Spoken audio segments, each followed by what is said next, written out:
Welcome to my channel. আমি সাহেনা নামাজ। আজ আপনাদের সামনে নিয়ে এসেছি তাল দিয়ে তৈরি একটি মিষ্টি রেসিপি।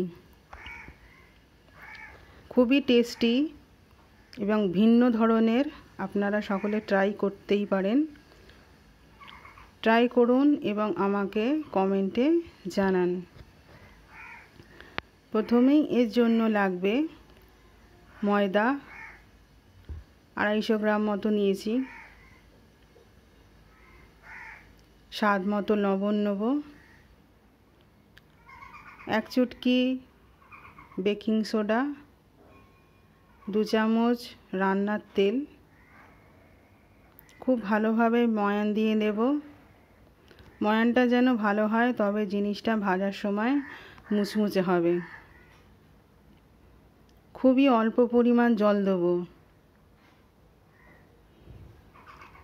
তারপর কিছু পরিমাণ তাল দিয়ে খুব ভালোভাবে মেখে একটা ডো বানিয়ে নেব। পুরোটাই আমি তাল দিয়ে মাখতে পারতাম, কিন্তু তার জন্য একটু তিতকুটে স্বাদ চলে আসবে। দেখুন ডোটা কীরকম হলদেটে কালার হয়েছে।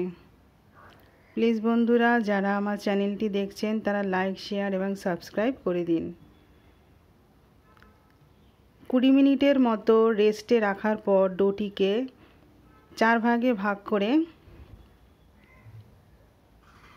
যেরমভাবে পরোটা বানাই সেরমভাবে প্রথমে বড় করে বাড়িয়ে তারপরে এইভাবে মুড়ে ঠিক যেভাবে পরোটা বানাই সেইভাবে একটা শেপ দিয়ে দেব।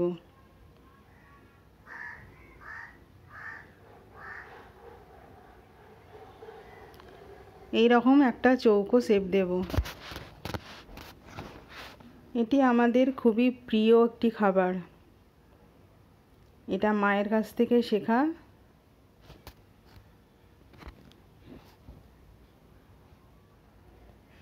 চৌকো পরোটা শেপের মতো করে নিয়ে আবার সেইগুলোকে পিস পিস করে কেটে চৌকো চৌকো করে কেটে ডিপ ফ্রাই করে নিতে হবে।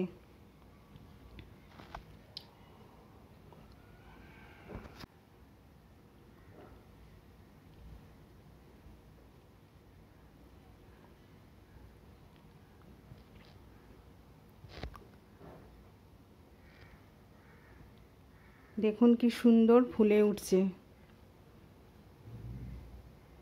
ঠিক এইভাবে ডিপ ফ্রাই করে নিন।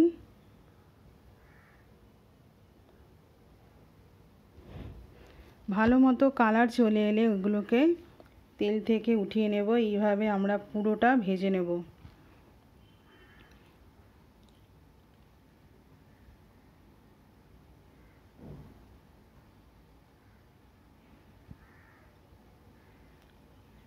অন্যদিকে সুগার সিরাপ বানাতে দেব।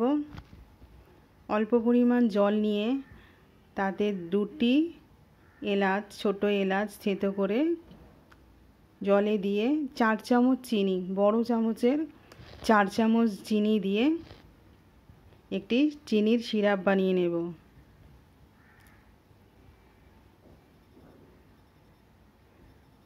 দেখেই বুঝতে পারছেন রেডি হয়ে এসেছে সিরাপ।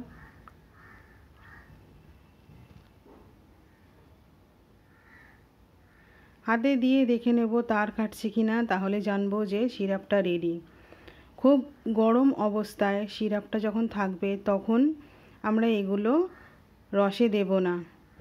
হালকা ঠান্ডা হয়ে গেলে চিনির রসে ভাজাগুলোকে দিয়ে দেব, নাহলে একদম নরম তুলতুলে হয়ে যাবে আর তুলতে গেলে সব ছিঁড়ে ছিঁড়ে পড়ে যাবে। এই জন্যে হালকা ঠান্ডা হলে এইভাবে রসে ডুবিয়ে ঢাকা দিয়ে দেব কিছুক্ষণ। অনেকটা শাহি টুকরার মতো খেতে লাগে। আপনারা ট্রাই করুন প্লিজ। Thank you.